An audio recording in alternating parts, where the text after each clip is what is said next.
जान मान इज्जत को आबरू की जमानत नहीं देता, बल्कि गैर मुस्लिम चेहरे की इज्जत और आबरू जान और माल की तहफूज जमानत देता है।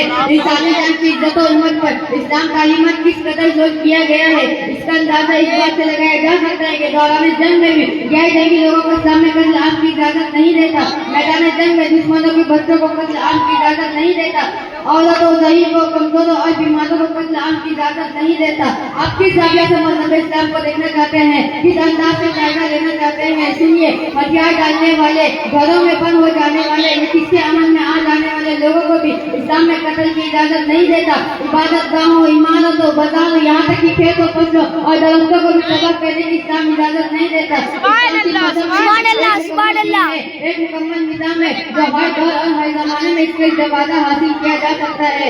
मोहतरम हज़रात, मालूम हुआ कि इस्लाम खुद भी अमन और सलामती का दिन है और दूसरों को भी अमन और सुकून की तारीफ फरमाम करता है। दीन इस्लाम होने की सबसे बड़ी दलील ये है कि अल्लाह तबारक व तआला ने अपने भेजे हुए दीन के लिए नाम इस्लाम पसंद फरमाया है। लफ्ज़ इस्लाम सलमा या सलीमा महफूज है, जिसका मायना लफ्ज़ इस्लाम के अंदर मौजूद है। लिहाजा अपने मानने के एतबार से इस्लाम एक ऐसा दीन है जो खुद भी सलामत सलामती है और दूसरों को भी अमन और सलामती, मोहब्बत और रवादारी की तालीम फरमाम करता है।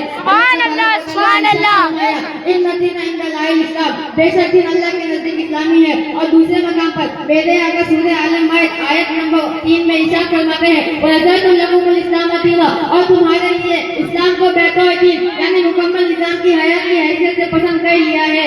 अल-गैस कुरान और हदीस में अगर मुसलमान और मोमिन की तारीफ तलाश की जाए तो ये हकीकत रोज़े रोशन की तरह आया हो जाती है कि अल्लाह रब्बुल इज्जत और उसके हबीब सल्लल्लाहु अलैहि वसल्लम के नजदीक मुसलमान वही शख्स है जो तमाम इंसानियत के लिए पैगरो अमन और सलामती हो, और मोमिन भी वही शख्स है जो अमन और सलामती, सब्र, इस्तिकामत, भाईचारगी, एहतराम, आदियत व इंसानियत जैसे औसफ़ कमालात का पैकर हो। यही इज्तिमाई सतह से लेकर इंफिरादी सतह तक हर कोई इसका महफूज और मामूल हो। सुनने निसा किताबुल इमाम में हज़रत अबू हुरैरा रज़ियल्लाहु तआला अन्हु बयान करते हैं, अल मुस्लिम मन सलिमा अन्नास मिन लिसानी व यदिही, मुसलमान वो है जिसके हाथ और ज़बान से दूसरे मुसलमान महफूज रहे। पैगंबर इस्लाम के फरमान की रोशनी में यह बात बिल्कुल वाज़ह हो गई कि मुसलमान के हाथ और मुसलमान के ज़बान से किसी दूसरे को नुकसान नहीं पहुंचा सकते।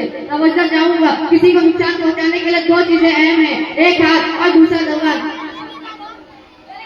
एक हाथ और दूसरा ज़बान। एक हाथ और दूसरा ज़बान। अल मुस्लिम मन सलिमा अन्नास मिन लिसानी व यदिही, बेहतर इस्लाम उस शख्स का है जिसके हाथ और ज़बान से दूसरे मुसलमान महफूज रहे। अर्थात हमें अपने ईमान का बड़ा दावा है, मगर याद रखिए दावा बगैर दलील के बेकार हो जाता है। अगर वाकई हम अपने दावे में सच्चे हैं तो फिर हमें पैगंबर अमलों को अपनाना होगा, आपके बताए हुए रास्ते को इख्तियार करना होगा। मेरे आका इरशाद फरमाते हैं, अक़ल्लुल मुमिनीना मन सलिमा अल मुस्लिमीना बिल लिसानी व यदिही, सबसे ज्यादा कामिल ईमान वाला वो है जिसके हाथ और ज़बान से दूसरे मुसलमान महफूज रहे।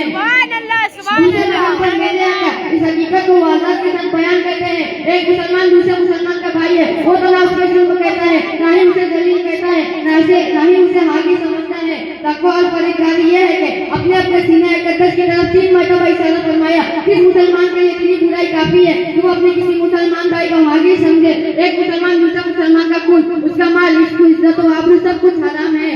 हमें गौर करना होगा, हमने अपने नबी के फरमान को कहाँ तक अपनाने की कोशिश की है। बयान के कई हदीसों में मेरे आका ने मुसलमान के कई जंग तारीफ बयान फरमाई है। अब भाई दावेदार को सोचना होगा कि उसने अपने जिंदगी में अपने मुसलमान होने का दलील ना दे सका तो समझ जाओ दावे झूठे होते हैं और ऐसे दावेदार सच मुसलमान के लाने के काबिल ही नहीं। इसलिए कि इस्लाम की तारीफ कुछ और है और ऐसे दावेदार कुछ और है। इस्लाम की फितरत में कुदरत ने लचक दी कि इस्लाम की फितरत में कुदरत ने लचक दी कि जितना ही दबाओगे उतना ही उभरेगा। वमा अलैना इल्लल बलाग। अस्सलामु अलैकुम।